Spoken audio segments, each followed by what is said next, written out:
નમસ્કાર મિત્રો, SR ફટાફટ ન્યૂઝ ચેનલમાં તમારું સ્વાગત છે. તો જાણી લઈએ ખેડૂતો માટેના તાજા, મોટા અને મહત્વના સમાચાર ફટાફટ ન્યૂઝ સાથે.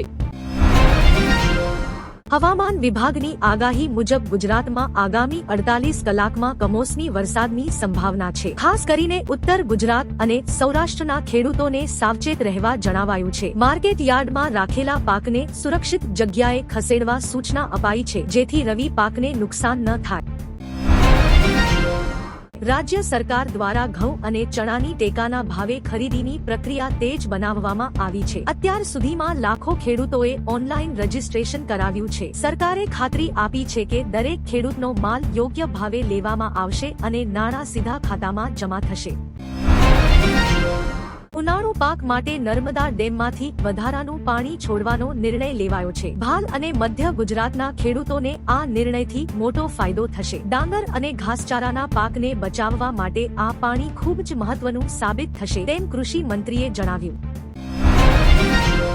કેન્દ્ર સરકાર દ્વારા રાસાયણિક ખાતર પર સબસિડી વધારવાની જાહેરાત કરવામાં આવી છે. DAP અને યુરિયાના ભાવમાં ઘટાડો થતા ખેડૂતોના ખેતી ખર્ચમાં મોટી રાહત મળશે. આંતરરાષ્ટ્રીય બજારમાં ભાવ વધવા છતાં ભારત સરકારે ખેડૂતો પર બોજ ન નાખવાનો નિર્ણય લીધો છે.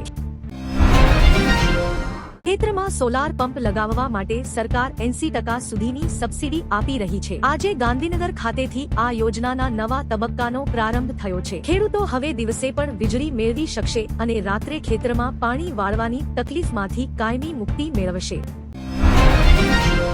રાજકોટ અને ગોંડલ માર્કેટ યાર્ડમાં મગફળીના ભાવમાં મણ દીઠ 100 રૂપિયાનો વધારો જોવા મળ્યો છે. નિકાસની માંગ વધતા ખેડૂતોને સારા ભાવ મળી રહ્યા છે. વેપારીઓના મતે આગામી દિવસોમાં તેલની માંગ વધવાને કારણે ભાવમાં હજુ પણ વધારો થઈ શકે છે.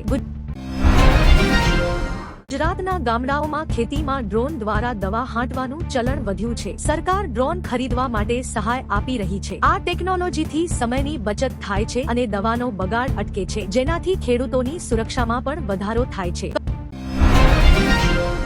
કપાસના ભાવમાં સતત બીજા દિવસે ઘટાડો નોંધાયો છે. વૈશ્વિક બજારમાં મંદીના કારણે જીનિંગ મિલો દ્વારા ખરીદી ધીમી કરવામાં આવી છે. ખેડૂતોને અત્યારે કપાસનો સંગ્રહ કરવાની સલાહ આપવામાં આવી રહી છે, જેથી ભવિષ્યમાં સારા ભાવ મળી શકે.